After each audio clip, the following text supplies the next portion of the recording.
सब मनुष्य भी हैं लेकिन सब अलग अलग हैं।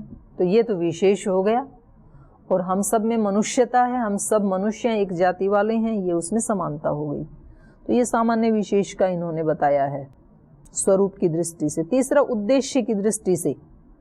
उद्देश्य की दृष्टि से विज्ञान वे नित्य सांचे हैं जिनके अनुसार ईश्वर इंद्रिय जगत के पदार्थों का निर्माण करते हैं। यथा पूर्वम कल्पयत, जो हम वेद में पढ़ते हैं। अभी की सृष्टि, इसके पहले की सृष्टि, सारी सृष्टि में वेद इसी प्रकार थे। अगली सृष्टि में भी वेद ऐसे। तो वेद के साथ जो ये दर्शन और अन्य चीजें, ये भी ऐसी थी या नहीं थी? नहीं, उसको नाम आप क्या दे रहे हैं वो अलग है। जैसे एक दर्शन एक ही है, उस दिन भी मैंने बताया था ना। अब उसी दर्शन को हमने कह दिया षड दर्शन, उसी को हमने कह दिया पाश्चात्य दर्शन, उसी को हमने कह दिया वैदिक दर्शन। ये नाम चेंज हो सकते हैं, पर वो जो सत्य है उन सब के अंदर वो एक ही है और वो नित्य है। लेकिन ये इनके साथ हो सकता है, इनमें वैविध्य हो सकता है, पर वेद जो है उसमें वैविध्य नहीं है, वो वैसा का वैसा है। तो ये कह रहे हैं कि कुछ विज्ञान जो है ना वो अपने आप में जैसे नित्य सांचे होते हैं ना, कि वो सांचे कभी चेंज नहीं होंगे, वो वैसी ही बनेगी सृष्टि। सूर्य, चंद्र, पृथ्वी, वृक्ष, मनुष्य, वो वैसे ही बनेंगे। ये नित्य सांचे हैं। इंद्रिय जगत के पदार्थों का निर्माण करते हैं ये नित्य सांचे जो हैं। विज्ञान वे पूर्ण आदर्श अर्थात मूल बिंब या मूल रूप हैं जिनके प्रतिबिंब या प्रतिरूप इंद्रिय जगत के पदार्थ हैं। सांसारिक पदार्थ इन आदर्शों के अनुरूप होने का प्रयत्न करते हैं, किंतु वे इसमें पूर्ण सफल नहीं हो सकते। सांसारिक पदार्थ जो है वो इन आदर्शों के अनुरूप होने का प्रयत्न करते हैं, लेकिन क्योंकि इन सांसारिक पदार्थों का तो स्वरूप ही अनित्य है ना, तो वो नित्य जैसे नहीं हो सकते हैं, तो इसलिए कहा वो इसमें पूर्ण सफल नहीं हो सकते। विश्व के समस्त पदार्थ अपूर्ण और अनित्य हैं।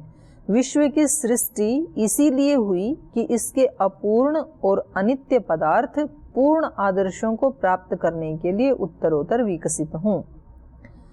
ये इनके जो शिष्य आएंगे ना वो इस दर्शन को और आगे बढ़ाएंगे।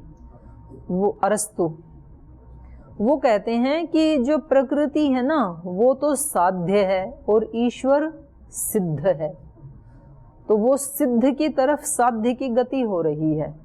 जैसे कोई पत्थर है तो अब उसमें मूर्ति भी बन सकती है, कोई टेबल भी बन सकती है, और मूर्ति में भी फिर शिव की बन सकती है, हनुमान की बन सकती है, तो कई सारे उसमें सिद्ध होने की संभावनाएं हैं, पर वो साध्य है, अभी साध्य कोटि का है, वो सिद्ध नहीं है। लेकिन ईश्वर पूर्ण सिद्ध है, वो जैसा है वो नित्य है, वो आगे आएगा इसी में ही। तो ये कह रहे हैं कि विश्व की सृष्टि इसीलिए हुई कि इसके अपूर्ण और अनित्य पदार्थ पूर्ण आदर्शों को प्राप्त करने के लिए उत्तरोत्तर विकसित हों। और ये जो साइंस वाले हैं ना ये भी कह रहे हैं कि ये सृष्टि अभी भी नित्य उत्तरोत्तर विकास की ओर है। श्री अरविंद का भी एक दर्शन यही है। वो कह रहे हैं मानव से अति मानव की ओर जा रहा है ये आत्मा। आज जो संत महात्मा सिद्ध योगी बहुत पुरुषार्थ करके सिद्ध हुए, वो कह रहे हैं ये सृष्टि ऐसे आगे विकसित हो रही है, एक समय ऐसे आएगा कि जब सारी आत्माएं ही उनकी जैसी ही होंगी, उन सिद्धों की जैसी होंगी। लेकिन ये लाखों करोड़ों वर्षों में होगा ये इम्प्रूवमेंट, ये एक दो दिन में नहीं होता है, ऐसा उनका सिद्धांत है कुछ लोगों का। तो ये भी ऐसे ही कह रहे हैं, ये दार्शनिक भी। विश्व में विकास हो रहा है, और ये तो सच है कि हर युग की भी एक चेतना होती है, हर स्थान की भी एक चेतना होती है, हर व्यक्ति की भी एक चेतना होती है। तो ये तो हम भी देखते ही हैं। आपके घर में जो चेतना आपके मंदिर की है, जिस घर में आपने जो मंदिर बनाया है या यज्ञशाला बनाई है, वहाँ की एक चेतना है, और आपके वॉशरूम की या टॉयलेट की एक अलग चेतना है। दोनों की चेतना एक नहीं है ना। आप वहाँ बैठोगे तो अलग अनुभूति होगी, यहाँ बैठेंगे तो अलग होगी। आप कक्षा में बैठेंगे तो कक्षा की एक अलग चेतना है, बस स्टैंड की एक अलग चेतना है। अभी आप यहाँ बैठे हैं तो चित्त की एक अलग स्थिति है, यहाँ इस स्थान की अलग चेतना है, और बाहर ग्राउंड में बैठेंगे तो उसकी एक अलग चेतना है। और हर व्यक्ति की भी अलग चेतना होती है, हर युग की भी अलग चेतना होती है। विश्व में विकास हो रहा है, परंतु यह विकास यंत्रवत नहीं है, सौद्देश्य है, उद्देश्य सहित है। ईश्वर को पता है उसके उद्देश्य का। विज्ञान विश्व के पदार्थों में अनुस्यूत है। ये जितने भी पदार्थ हैं उनमें विज्ञान का मतलब सत्य, सत्य इनमें अनुस्यूत है। विज्ञान विश्व के पदार्थों के वास्तविक स्वरूप हैं और समस्त सृष्टि अपने स्वरूप का लाभ करने के लिए विकसित हो रही है। विज्ञान की तरफ जा रहा है, ये विश्व सत्य की तरफ जा रहा है, जो हम प्रार्थना कर रहे हैं, असतो मा सद्गमय। विश्व में सामंजस्य है, समन्वय है, एक रूपता है और प्रत्येक पदार्थ भिन्न होते हुए भी इस अंतर्यामी अभेद को पाने के लिए प्रयत्नशील है। सामंजस्य इसलिए है कि वो ही विज्ञान सब में अनुस्यूत है, लेकिन अनभिव्यक्त है, वो अभिव्यक्त नहीं है, और उसको ही पाने के लिए सारा प्रयत्न हो रहा है। ईश्वर इस विश्व के निमित्त कारण है और विज्ञान इस विश्व के स्वरूप कारण है। विज्ञान रूपी नित्य प्रतिबिंबों को आदर्श मानकर ईश्वर उनके अनुरूप सृष्टि के पदार्थों की रचना करते हैं। अब नीचे वाला पैरा पढ़ रही हूं मैं। नित्य विज्ञानों को प्राप्त करना हमारा उद्देश्य है, यह हमारा कर्तव्य है। आत्मा अमर और दिव्य है और नित्य विज्ञान उसके स्वरूप हैं। अतः स्वरूप लाभ करना दार्शनिक का लक्ष्य होना चाहिए। स्वरूप लाभ करना मतलब परम तत्व को पाना। इंद्रिय अनुभव इस स्वरूप को आवृत्त करता है। हमारी इंद्रियों के अनुभव हैं वो आत्मा के स्वरूप को ढक के रखते हैं, आवृत्त करते हैं। अतः इंद्रियों का दास होना उचित नहीं। जब जब प्लेटो ने इंद्रियों की निंदा की है, तब तब उनका लक्ष्य इंद्रिय जगत को असत सिद्ध करना न होकर इंद्रिय जगत के ऊपर विज्ञान जगत की ओर उठना रहा है। तो ये तो हमारे ऋषियों की भी यही परंपरा रही है।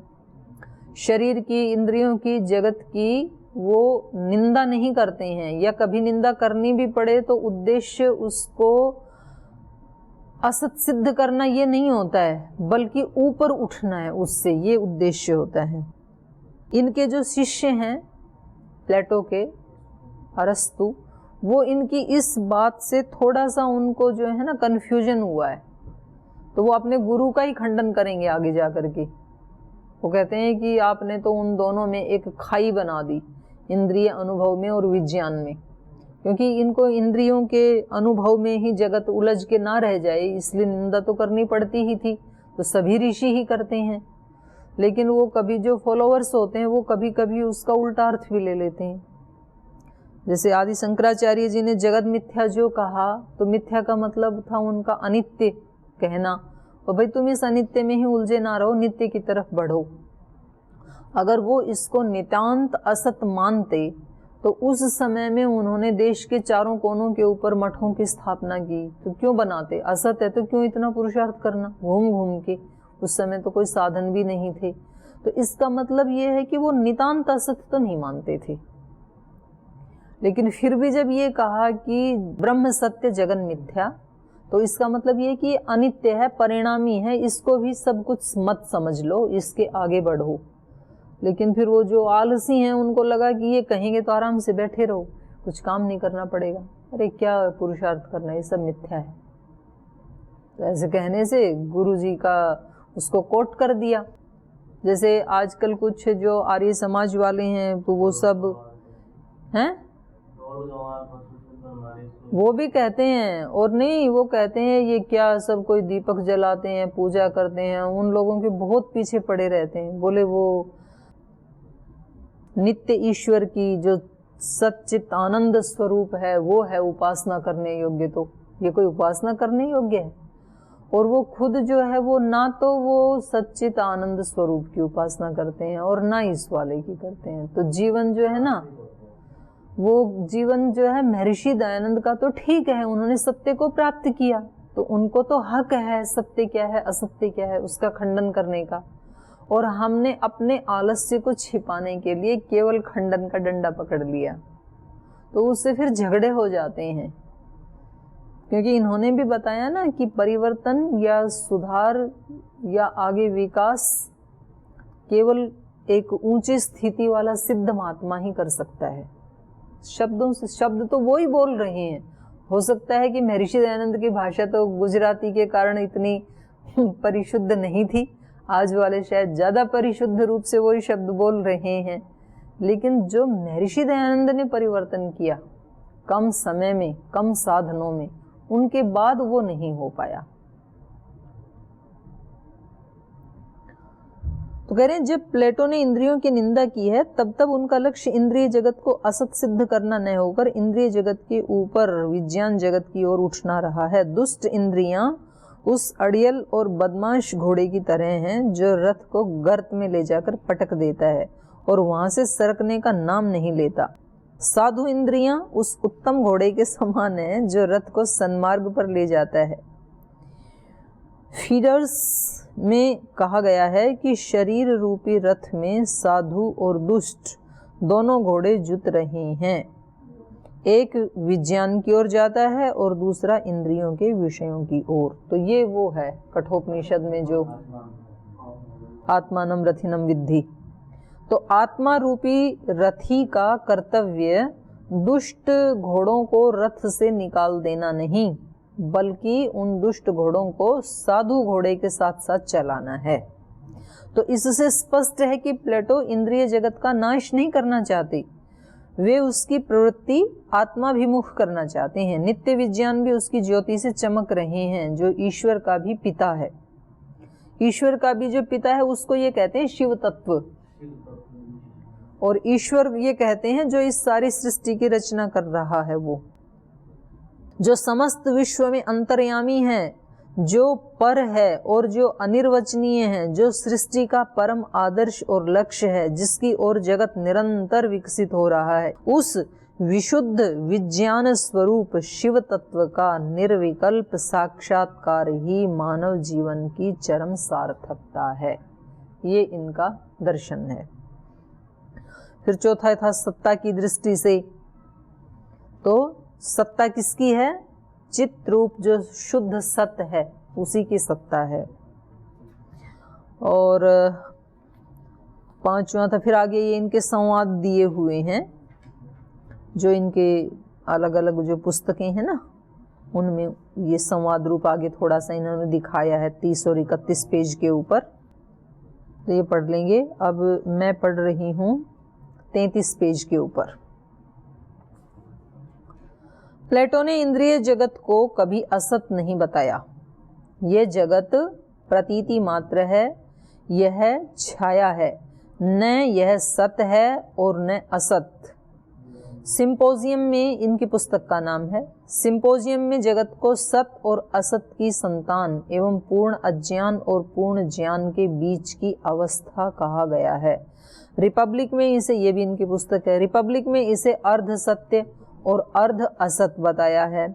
सोफिस्ट में इसे सत और असत के विरोध पर निर्भर बताया गया है। व्यावहारिक जगत की सत्ता छीन लेने की बजाय, माने व्यावहारिक जगत की सत्ता ही नहीं है ऐसा उन्होंने नहीं कहा, बल्कि प्लेटो ने इसको क्या कहा, व्यावहारिक जगत को असत, भ्रांति और स्वप्न को भी कुछ न कुछ सत्ता दी है। वो कह रहे हैं उसकी भी सत्ता है, स्वप्न की भी सत्ता है, लेकिन वो कैसी है? नित्य नहीं है, अनित्य सत्ता है उसकी। और भ्रांति की भी सत्ता है, असत की भी सत्ता है, इनकी भी कुछ ना कुछ सत्ता है। जो प्रतिबिंब है उसकी भी सत्ता है, लेकिन वो सत्ता कैसी है? अनित्य है, नित्य नहीं है। सोफिस्ट में कहा गया है कि पूर्ण असत की कल्पना असंभव है। जो पूर्ण असत है उसकी तो हम कल्पना भी नहीं कर सकते ना। तो कुछ थोड़ा बहुत छाया के रूप में दिख रहा है तो उसी की तो कल्पना कर सकते हैं। जिसका नितांत अभाव है उसकी तो कल्पना भी नहीं कर सकते हम कि वो कैसा है। तो जब हम कहते हैं कि जगत मिथ्या है, जगत असत है, तो पहले जगत होना तो चाहिए, असत रूप में तो होना चाहिए। तो असत रूप में तो उसकी सत्ता हुई ना। समझ में आ रहा है ना? हम कहते हैं कि जगत असत है, तो ये वाक्य कहने के लिए असत रूप में तो जगत होना चाहिए ना। अगर जगत है ही नहीं ना सत है ना असत है, पूर्ण असत है ही नहीं, जगत की सत्ता ही नहीं है। तो तब तो हम ये नहीं कह सकते कि जगत असत है। तो असत रूप में तो हम ये कहेंगे कि ये तो छाया है, तो छाया रूप में तो सत्ता होनी चाहिए। ये पेज है और ये नीचे इसकी छाया है, दिख रही है आपको छाया? ये छाया को हम कह रहे हैं यहाँ से आ रही है छाया, ये यहाँ आएगी आपको दिखेगी तो उधर आ रही है। मैं कह रही हूँ वो छाया असत है, लेकिन असत रूप में उसकी सत्ता तो है ना। अगर वो उतना भी ना दिखे तब तो मैं ये भी नहीं कह सकती कि वो असत है। असत रूप में दिखने के लिए कम से कम उतना तो मानना पड़ेगा ना कि उतना तो है असत रूप। ऐसे कह रहे हैं ये कि जगत असत तो है लेकिन नितांत अभाव नहीं है। पूर्ण असत की कल्पना असंभव है। तो पूर्ण असत नहीं है ये, सत भी नहीं है और असत भी नहीं है जगत। ना सदीय सूक्त क्या कहता है? ना सदासीन नो सदासीत, ना सत था ना असत था। सत इसलिए नहीं कह सकते कि इस रूप में नहीं था जगत, असत इसलिए नहीं कह सकते कि असत से कभी सत की सृष्टि हो ही नहीं सकती है। तो ऐसे ही ये कह रहे हैं कि पूर्ण असत की कल्पना असंभव है ये जगत। अब जब ये इतना स्पष्ट अपने सिद्धांत को देखो कर रहे हैं, आप ध्यान रखना इसका, जब इनके शिष्य इसका खंडन करेंगे ना तो आपको ये पंक्ति याद रहनी चाहिए। अब ये इतना स्पष्ट कर रहे हैं अपने सिद्धांत को कि जगत जो है वो पूर्ण असत नहीं है। पूर्ण असत की तो कल्पना ही असंभव है। भ्रांति भी जब तक भ्रम है तब तक तो है ही, माने भ्रांति की भी सत्ता है।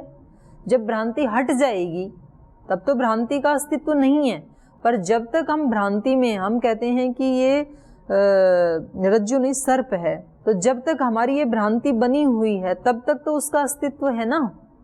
जब हम वो लाए कोई टॉर्च, दीपक या सूर्योदय हुआ और हमारी भ्रांति हट गई तब तो ठीक है, वहाँ भ्रांति नहीं है, तब तो सत्य है सामने, रज्जु पड़ी है। लेकिन उससे पहले तो उसकी भ्रांति की भी सत्ता है ही।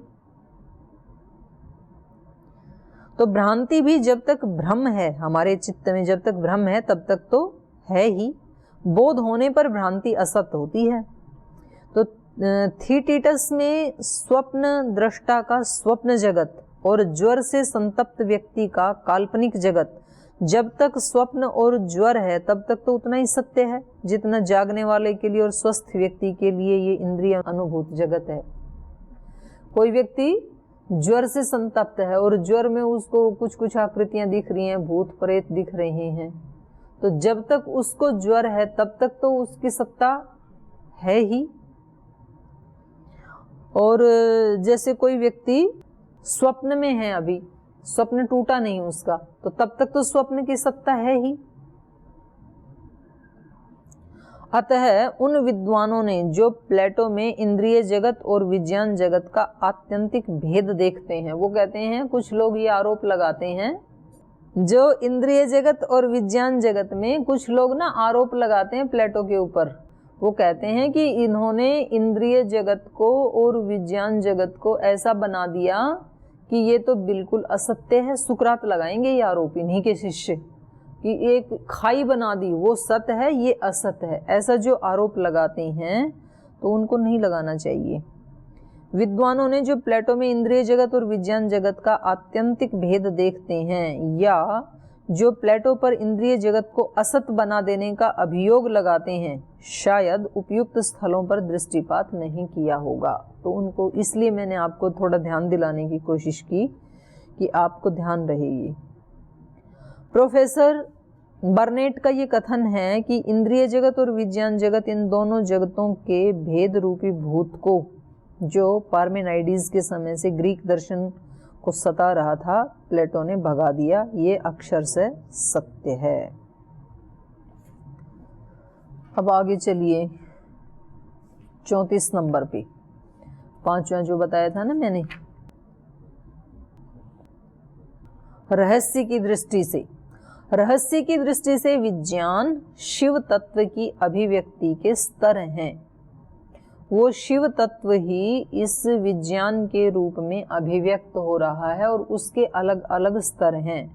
इन विज्ञानों का बहुत्व शिव तत्व में विलीन हो जाता है। सिम्पोजियम इस तत्व को परम सौंदर्य और फिडल्स में परम सत्य, रिपब्लिक में विज्ञान स्वरूप शिव तत्व, ये उनको नाम दिए हैं अलग अलग पुस्तक में अलग अलग नाम। सिम्पोजियम में परम सौंदर्य का वर्णन इस प्रकार किया गया है कि ये नित्य है, अजात है, विनाशी है, न वृद्धि होती है इसकी, न हानि होती है, न ये अंशतः सुंदर है न अंशतः असुंदर है, न यह कभी सुंदर और कभी असुंदर हो ऐसा भी नहीं है, न यह एक वस्तु की अपेक्षा सुंदर है कि उससे यह सुंदर है, और न दूसरी वस्तु की अपेक्षा असुंदर है, न यह यहाँ सुंदर और वहाँ असुंदर ऐसा भी नहीं है, न यह कुछ व्यक्तियों के लिए सुंदर और अन्य व्यक्तियों के लिए असुंदर।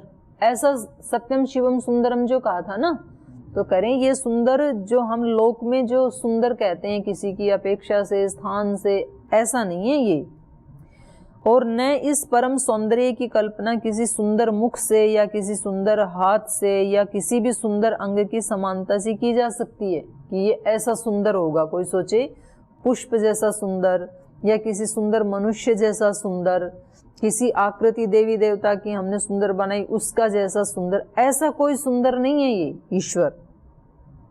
और न इसकी कल्पना बुद्धि के द्वारा या विज्ञान के द्वारा की जा सकती है। इस पृथ्वी में या स्वर्ग में कोई इसके समान नहीं है जिससे इसकी तुलना की जा सके। ये नित्य और सदा समरस है। सत्यम शिवम सुंदरम कहा ना, तो हम सुंदर आते ही जो हमने सुंदर देखा है हम उससे तुलना करने लगते हैं, तो ये वैसा सुंदर नहीं है, उन सब से बिल्कुल अलग है ये। फिर नीचे देखो, विज्ञान स्वरूप शिव तत्व कहो और उसे तुम विज्ञान तथा सत्य का भी कारण मानो। जिस प्रकार प्रकाश और दृष्टि को सूर्य के समान कहा जा सकता है, प्रकाश को या दृष्टि को कोई कहे कि प्रकाश कैसा है, तो कहीं सूर्य जैसा। दृष्टि कैसी है, सूर्य की किरण जैसे, ऐसे कोई कह सकता है, लेकिन वास्तव में दृष्टि ना सूर्य के समान है और ना प्रकाश। किंतु इस कथन से ये सूर्य ही नहीं बन जाते। उसी प्रकार विज्ञान और सत्य को भी शिव तत्व के समान कहा जा सकता है, किंतु साक्षात शिव तत्व नहीं। शिव तत्व के आदर का स्थान इनसे बहुत ऊंचा है। जो विज्ञान और सत्य का कारण है वह कितना अद्भुत सौंदर्य होगा। मतलब ये कह नहीं पा रहे बेचारे जो इन्होंने अनुभूति की ना शिव तत्व की, और प्रयास कर रहे हैं कहने का, तो शब्द छोटे पड़ रहे हैं। शिव तत्व केवल वस्तुओं के अर्थात इंद्रिय जगत के ज्ञान का ही कारण नहीं, ये उनकी सत्ता और उनके स्वरूप का भी कारण है। फिर भी इस शिव तत्व को केवल विज्ञान ही नहीं माना जा सकता, क्योंकि इसका गौरवपूर्ण स्थान और इसकी शक्ति विज्ञानों से बहुत ऊपर है। फिर फिलेबस में भी प्लेटो ने इन विचारों की पुष्टि की।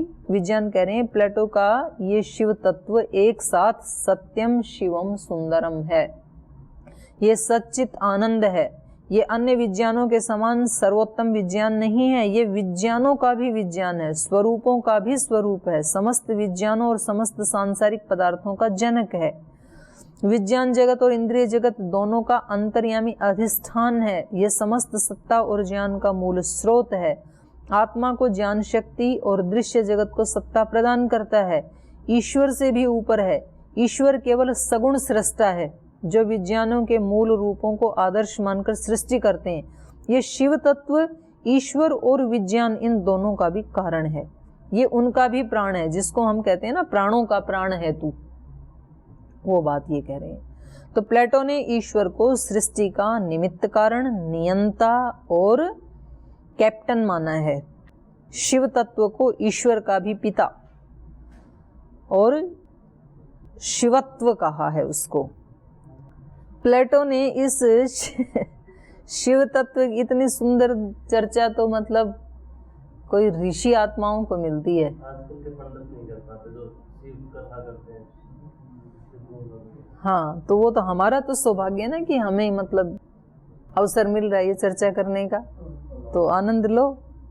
प्लेटो ने इस शिव तत्व के साक्षात्कार को रिपब्लिक में और फिलेबस में भी बहुत सुंदर रीति से बताया। देखो इसको अच्छे से पढ़ो। मान लो कि कुछ मनुष्य पृथ्वी के अंदर एक गुफा में रह रहे हैं, जो मैं कल बता रही थी ना, उसका उदाहरण दे रहे हैं। मानो कि कुछ लोग पृथ्वी के अंदर एक गुफा में रह रहे हैं। इस गुफा का द्वार प्रकाश की ओर खुलता है। ये मनुष्य यहाँ बचपन से ही रह रहे हैं। इनके पैर और गर्दन सांकल से बंधी हैं और ये पीछे नहीं मुड़ सकते, केवल सामने देख सकते हैं। इनके पीछे और इनके ऊपर की ओर कुछ दूरी पर आग जल रही है और ये लोग दीवार पर केवल अपनी या किसी दूसरे की या बाहर की वस्तुओं की छाया देखते हैं। मतलब आज तक इन्होंने कोई ऐसा व्यक्ति नहीं देखा, केवल छाया छाया देखी है बचपन से।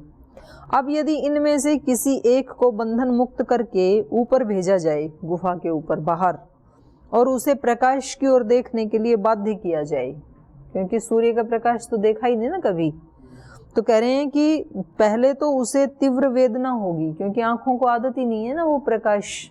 जैसे आप अंधेरे में कभी लाइट बंद कर देते हैं और फिर एकदम से कोई वो ट्यूबलाइट जलाई बहुत पावरफुल, तो एकदम से आंखें चूंधिया जाती हैं, खुलती नहीं है एकदम से, आदत नहीं है इसलिए। तो उसे तीव्र वेदना होगी, प्रकाश से उसकी आंखें चौंधिया जाएंगी। यह उन वस्तुओं का साक्षात उसको नहीं देख सकेगा जिनकी छाया वह गुफा में देखा करता था शुरू में एकदम से। क्या वह ये नहीं सोचेगा कि ये छाया आकृतियां जिन्हें देखने का वो अभ्यस्त है, इन असली वस्तुओं से अधिक सत्य हैं? वो तो सोचेगा कि जो मैं देखता था ना प्रतिबिंब, वो अधिक सत्य हैं और ये पता नहीं किस असत लोक में मैं आ गया हूँ, ऐसा हो जाता है। और धीरे धीरे अभ्यास से उसके नेत्र उन वस्तुओं को फिर देख सकेंगे। तो कह रहे हैं ऐसे ही इंद्रिय अनुभव का जगत छाया मात्र है। जो हमारी इंद्रियों से हमें अनुभव हो रहा है चीज़ों का, वो छाया मात्र है। हम इसे देखने के ही अभ्यस्त हैं, इस छाया को ही। किंतु जब हमारे बंधन खुल जाएंगे तो हम निर्विकल्प अनुभूति से शिव तत्व का साक्षात्कार कर सकेंगे। हम छाया को ही काया मान बैठे हैं। जब कोई सिद्ध पुरुष तत्व की ओर संकेत करता है तो हम उसे मिथ्या समझते हैं। सब ऋषियों के साथ ऐसे ही हुआ। महर्षि दयानंद जैसा सच्चा ईश्वर भक्त, और बोले ये तो सारे देश दुनिया को जो है ना ईश्वर भक्ति से विमुख कर रहा है, नास्तिक है ये, ऐसे आरोप उसके ऊपर लगाए। जबकि वो तो सच्चे ईश्वर की उपासना बता रहे थे। वो वाली उपासना तो उसके घर में भी होती ही थी। तो उन्होंने कहा कि सच्चे शिव को पाओ, तो लोगों को लगा कि ये तो नास्तिक हो गया है, लोगों को अधार्मिक बना रहा है। ऐसे ही होता है। तो जब हमारे बंधन खुल जाएंगे तो हम निर्विकल्प अनुभूति से शिव तत्व का साक्षात्कार कर सकेंगे।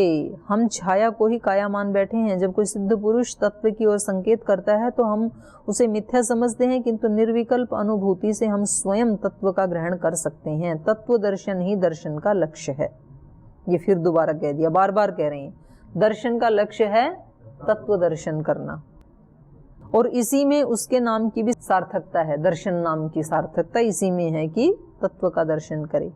अनिर्वचनीय शिव तत्व का इससे अधिक निर्वचन नहीं हो सकता। भाई ये मतलब खूब कोशिश की इन्होंने, बोले इससे ज़्यादा कह नहीं पाऊंगा उसको। प्लेटो ने अपने शिष्यों को साक्षात संपर्क में आकर तत्व का उपदेश दिया था, उसको उन्होंने प्रकाशित नहीं किया। चरम उपदेश तो मौन ही है। प्लेटो के समय में ही उनके शिव तत्व के विषय में लोगों ने कुछ लिखा होगा। उसका खंडन करते हुए स्वयं प्लेटो ने ये लिखा कि जो ध्यान देने योग्य है इस विषय पर, शिव तत्व के विषय पर मेरा कोई लेख नहीं है और न मैं कभी लिखूंगा। अपने जो नूरगढ़ वाले स्वामी जी महाराज थे ना, तो उनको बहुत सारे लोग जब मिलते थे तो कहते थे कि हैं ना, स्वामी सोमानंद जी महाराज नूरगढ़ के गुरुजी के भी गुरुजी थे, रेवाड़ी के पास उनका आश्रम। महाराज जी आप अपने ज्ञान को कुछ लिख दो ना। तो उन्होंने कहा कि भाई मेरी मजबूरी यह है कि जो मैंने अनुभव किया उसको मैं लिख ही नहीं पाऊंगा, इसलिए उन्होंने कोई पुस्तक नहीं लिखी। तो ऐसे ही इन्होंने भी स्पष्ट कर दिया कि भाई मेरे नाम से इधर उधर लोग लेख लिख रहे हैं, तो मैंने ऐसा कोई लेख लिखा नहीं शिव तत्व के ऊपर, ना मैं लिखूंगा। इस पर अन्य विषयों के समान कुछ लिखा भी नहीं जा सकता। काफी लंबे समय तक साक्षात संपर्क में आने से और साधना करने से सहसा एक ज्योति जगा दी जाती है और जब वह आत्मा में पहुंच जाती है तो अपनी पुष्टि के लिए भोजन स्वयं खोज लेती है। कम से कम इतना तो मैं जानता ही हूँ कि इस विषय पर यदि कुछ लिखना या कहना हो तो मैं स्वयं उसे अन्य लोगों की अपेक्षा उत्तम रीति से कह सकता हूँ। और मैं यह भी जानता हूँ कि अन्य व्यक्तियों द्वारा इस विषय पर मेरे विचारों के नाम से जो कुछ अनर्गल लिखा जा रहा है उससे मेरे नाम की हानि होगी। यदि मैं सोचता कि इस विषय पर ठीक ठीक लिखा जा सकता है और उसे विश्व के सम्मुख रखा जा सकता है तो जीवन में इससे बढ़कर हर्ष की बात मेरे लिए और क्या होती, पर ऐसा संभव नहीं था। किंतु मेरे विचार से ऐसा प्रयास करना भी उचित नहीं है, क्योंकि इससे कुछ इने गिने लोगों को छोड़कर जिनको संकेत के द्वारा या साधना के मार्ग पर चलाया जा सकता है, औरों का कोई लाभ नहीं हो सकता। अन्य लोगों को इससे तो घोर घृणा होगी और उनको मिथ्या अभिमान होगा कि उन्होंने वास्तव में कोई अद्भुत वस्तु पाली है। तो प्लेटो के अनुसार ज्ञान ही धर्म है और अज्ञान अधर्म है। ये निचोड़ है इनका। अधर्म, अज्ञान को ये अधर्म मानते हैं, अधार्मिक व्यक्ति मानते हैं उसको। वास्तविक ज्ञानी कभी अधर्म नहीं कर सकता, क्योंकि धर्म ही उसका स्वरूप है। ये ज्ञान ही परम आनंद है। सांसारिक सुखों में उत्कर्ष अपकर्ष का तारतम्य है। इंद्रिय सुख के ऊपर भावना सुख है, भावना सुख के ऊपर बुद्धि सुख है, बुद्धि सुख के ऊपर स्व अनुभूति का सुख है। अज्ञानी जन इंद्रिय सुखों की ओर आकृष्ट होते हैं। ये इंद्रिय सुख निरंतर बढ़ने वाली खाज के समान है। इसे खुजलाने में सुख की भ्रांति होती है, लेकिन वास्तव में दुख बढ़ता जाता है। रिपब्लिक में प्लेटो ने कहा कि ये लोग जो विषय सुख के प्रेमी हैं निरे पशुओं के समान हैं। इनकी दृष्टि नीचे की ओर, शरीर पृथ्वी पर झुक रहे हैं। ये लोग खाते पीते मोटाते हैं। इसका मतलब वो भी मोटापे का विरोध करते थे स्वामी जी की तरह, तथा संतान उत्पत्ति में लगे रहते हैं। विषय सुख के अत्यधिक प्रेम के कारण ये मानव पशु अपने लोहे जैसे सींग और खुरों से एक दूसरे बड़े कठोर शब्द लिख रखे हैं इन्होंने तो, और दुलतियां झाड़ते हैं। अपनी सदा अशांत तृष्णा के कारण एक दूसरे के प्राण लेते रहते हैं। प्लेटो के अनुसार इस संसार में दुख पूर्ण जीने वाले धार्मिक व्यक्ति सुख पूर्वक जीने वाले अधार्मिक व्यक्ति से कई गुना बड़ा है, क्योंकि धार्मिक व्यक्ति को आत्म संतोष रूपी सर्वोत्तम सुख प्राप्त है। अपनी आत्मा को बेचकर सारे विश्व को खरीद लेने में कोई लाभ नहीं है। कितनी सुंदर बात है ना, गजब है। जीवात्मा के 3 अंग हैं, ये और पढ़ लेते हैं। बुद्धि, संकल्प और वेदना। संकल्प का धर्म बल और वेदना का धर्म संवेदनात्मक क्रिया है। इन तीनों का संतुलन योग न्याय कहलाता है। इन धर्मों के प्राधान्य के कारण मनुष्यों को भी 3 ज्योतियों में विभक्त किया जा सकता है। जिनमें ज्ञान का प्राधान्य है वे संरक्षक, जिनमें बल का प्राधान्य है वो सैनिक, और जिनमें क्रिया का प्राधान्य है वे पृथकजन कहलाते हैं। जैसे अपने यहाँ वर्णाश्रम व्यवस्था है ना, ऐसे इन्होंने करने की कोशिश की है। प्रथम जाति के मनुष्य स्वर्ण के हैं, द्वितीय जाति चांदी के और तीसरे पीतल या लोहे के। प्लेटो प्रजातंत्र के विरुद्ध थे, क्योंकि उनके अनुसार इसमें ज्ञान का प्राधान्य नहीं होता। उन्होंने लिखा, घोड़े और गधे स्वतंत्र मनुष्यों के आदर और अधिकारों को प्राप्त करके सड़कों पर दौड़ते चलें और जो रास्ते में आए उसे मारते चलें। स्वतंत्रता, सर्वत्र स्वतंत्रता, क्या यही स्वतंत्रता है? प्लेटो के अनुसार स्वतंत्रता का अर्थ उच्छृंखलता या परतंत्रता नहीं है। उसका अर्थ, स्वतंत्रता का अर्थ है ज्ञान तंत्रता। स्व का अर्थ इन्होंने ज्ञान किया। आपने यहाँ भी उसी को कहते हैं। स्वतंत्र माने आत्मा का तंत्र, स्व माने आत्मा। और तब तक ये स्वतंत्रता जब तक नहीं आएगी तब तक विश्व में शांति स्थापित नहीं होगी। तो यहाँ तक जो है ये प्राचीन युग समाप्त हो जाता है। फिर मध्य युग में कोई ज़्यादा नहीं हुए, एक अरस्तु ही अच्छे दार्शनिक हुए हैं, तो इसको हम कल पढ़ेंगे। और फिर 2-3 जो हैं वो आधुनिक युग के हैं।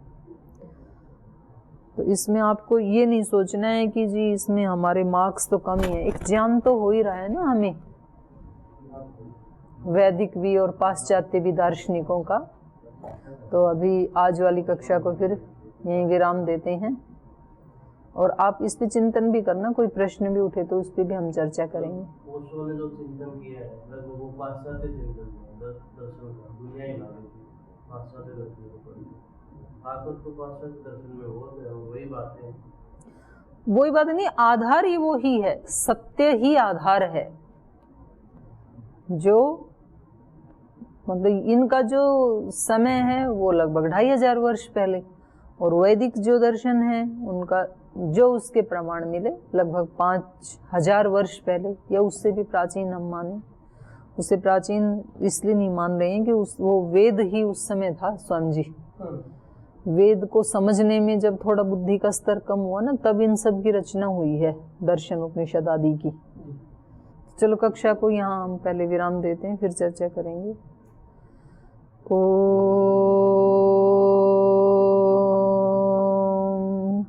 शांति शांति शांति। श्री गुरुभ्यो नमः।